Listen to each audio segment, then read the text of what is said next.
ايوا ها هي مسكينه تهرست من رجليها، ومع ذلك غادي دير واحد الفيديو كله حماس وطاقه ايجابيه. واهم حاجه هذاك الكاسك ما كتحيدوش على وجهها، فين ما كتبغي تنعس كديروا في وجهها وفيه هذاك الضوء. واش ما كيديرونجيها ما والو. شوفوا فاقت في الصباح هي والزوج ديالها توضاو وصلاو مجموعين، وهنا رجعت باش تفيق وليداتها. دوش ليهم انا باش كتعجبني مهليه في راسها ومهليه في وليداتها، كلشي هي اللي كديروا لهم. واخا عندها المساعدات يعني كيتكلفوا الا بالتنظيف والشي الاخر، ولكن النظافه ديال ولادها والاكل ديالهم هي اللي كتوقف عليه بنفسها.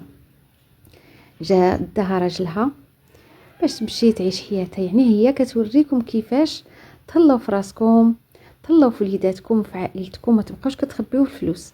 الا عندكم شي فلوس سيروا شريو بهم المجوهرات، ما تبقاوش حارمين نفسكم من لذة الحياة.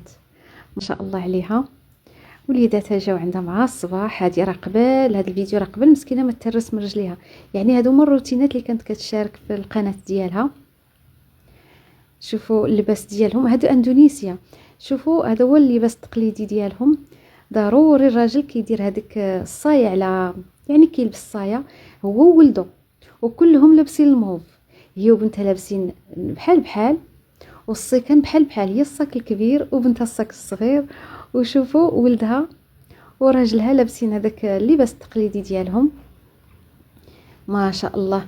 هذا واحد المشروب كتشربوا، يعني فاش كتاكل كتشربوا باش كتبقى محافظه على الوزن ديالها، يعني هذاك كيحرق لهذاك الدهون.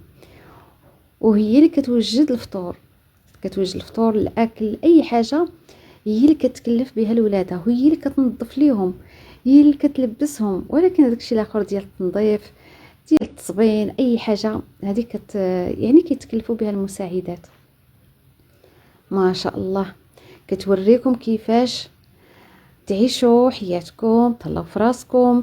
هاد لا شوميز اللي شرات حيدات لي هذيك التيكيته، حيت الا ما حيدات تبرزتها تبقى كتقرصها في ظهرها.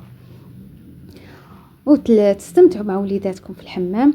هاد لا شوميز لبساتها جديده باش تمشي طيب بها هاد السلطعون، يعني هذه غير ديال الكوزينه.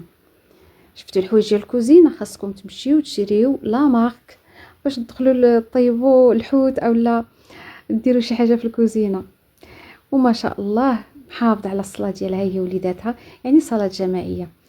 الصراحه الفيديوهات ديالها زوينين وفيهم واحد الفخامه، وفيهم تبارك الله الثراء الفاحش. ولكن هاد الناس يغناهم الله. قولي في نظركم علاش كيديروا هاد الروتينات في اليوتيوب؟ واش محتاج الفلوس ديال اليوتيوب؟ شاركونا الرأي. وفي الأخير لا تنسى ذكر الله.